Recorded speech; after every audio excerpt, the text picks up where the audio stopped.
സദാശിവസമാരംഭാം ശങ്കരാചാര്യമധ്യമാം അസ്മദാചാര്യപര്യന്താം വന്ദേ ഗുരുപരമ്പരാം. ഓം ഭദ്രം കർണേഭിഃ ശൃണുയാമദേവാഃ ഭദ്രം പശ്യേമാക്ഷഭിः യജത്രാः സ്ഥിരൈരംഗൈസ്തുഷ്ടവാംസസ്തനൂഭിः വ്യശേമദേവഹിതം യദായുः ഭദ്രം no അഭിവാദയമനഃ. Om Shanti ശാന്തി ശാന്തി. എല്ലാവർക്കും നമസ്കാരം. മുണ്ടക ഉപനിഷത്തിലെ ഒന്നാം മുണ്ടകത്തിലെ ഒന്നാം കാണ്ഡത്തിലെ മൂന്നാമത്തെ മന്ത്രം. ശൗനകോ ഹവൈ മഹാശാലോങ്കിരസം വിധിവതുപസന്ന പപ്രച്ഛ കസ്മിന്നു ഭഗവോ വിജ്ഞാതേ സർവമിദം വിജ്ഞാതം ഭവതി ഇതി. മഹാശാല, മഹാശാലനായ, വലിയ ഗൃഹസ്ഥനായ, വലിയ യജ്ഞശാലകൾ ഉള്ളവൻ എന്നുകൂടി അർത്ഥമുണ്ട്. ശൗനക, ശുനകൻ്റെ പുത്രൻ. അങ്കിരസം, അങ്കിരസിനെ. വിധിവത്, ശാസ്ത്രവിധി അനുസരിച്ച്. ഉപസന്നനായിട്ട്, ഉപഗമിച്ചിട്ട്. പപ്രച്ഛഹ വൈ, ചോദിച്ചു. ഭഗവ, അല്ലയോ ഭഗവാനെ.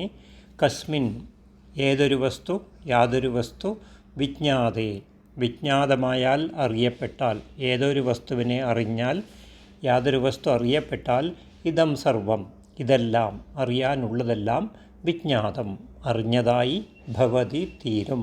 ഇതി, എന്ന്. ഇതി പപ്രച്ഛ, എന്ന് ചോദിച്ചു.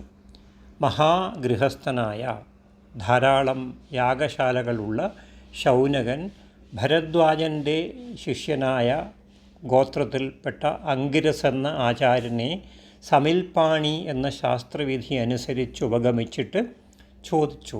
ഇവിടെ ഉപഗമിക്കുക എന്ന ക്രിയയ്ക്ക് വിധി പോലെ എന്ന വിശേഷണം ചേർത്തിരിക്കുന്നതിനാൽ ശൗനകനും അങ്കിരസനും തമ്മിലുള്ള ഗുരുശിഷ്യ ബന്ധത്തിന് മുമ്പ് പണ്ടുള്ളവർക്ക് ആചാര്യനെ ഉപസദിക്കുന്നത് ഇന്ന വിധം തന്നെ ആയിരിക്കണം എന്ന് നിയമം ഇല്ലായിരുന്നു എന്ന് തോന്നും.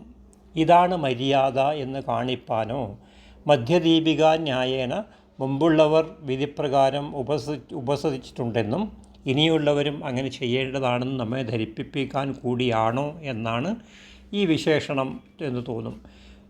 നാം എല്ലാവരും ശാസ്ത്രപ്രകാരം തന്നെ ഉപസദിക്കണമെന്നുള്ളതാണല്ലോ ശ്രുതിയുടെ ഇഷ്ടം.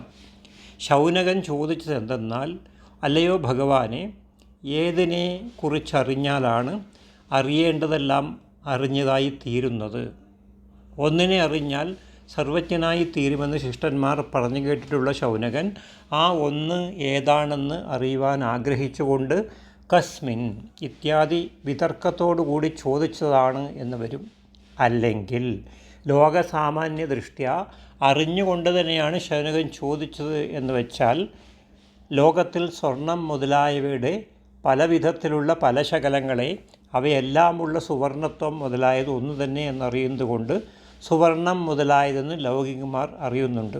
അതുപോലെ ഒന്നിനെ അറിഞ്ഞാൽ എല്ലാം അറിഞ്ഞതായി വരത്തക്ക വിധത്തിൽ ജഗത്തിന് ഭേദങ്ങൾക്കെല്ലാം പൊതുവായി ഒരു കാരണമുണ്ടോ, ഒരു തത്വമുണ്ടോ എന്ന് ചോദിക്കുന്നു.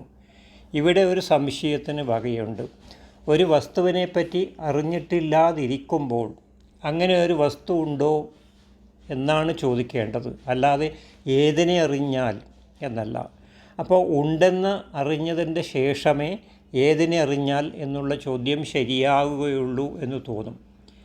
ഒന്നിനെ അറിഞ്ഞാൽ എല്ലാം അറിഞ്ഞായ വരത്തക്കവണ്ണം ഉള്ള ഒരു വസ്തുവുണ്ടോ എന്നാണ് ചോദിക്കുന്നത്. ഇതാണ് സമാധാനം. ഉണ്ടെങ്കിൽ അതേതാണ് എന്നാണ് പ്രശ്നകർത്താവ് ചോദിക്കുവാൻ ഉദ്ദേശിക്കുന്നത്. എന്നാൽ അങ്ങനെ വിസ്തരിച്ച് ചോദിക്കുകയാണെങ്കിൽ വളരെയധികം വാക്കുകൾ ഉച്ചരിക്കേണ്ടി വരും. അതിനുള്ള പ്രയാസത്തെ ഭയന്ന് ഗുരുവിൻ്റെ അടുത്ത് ചുരുക്കി ചോദിക്കുകയാണ്.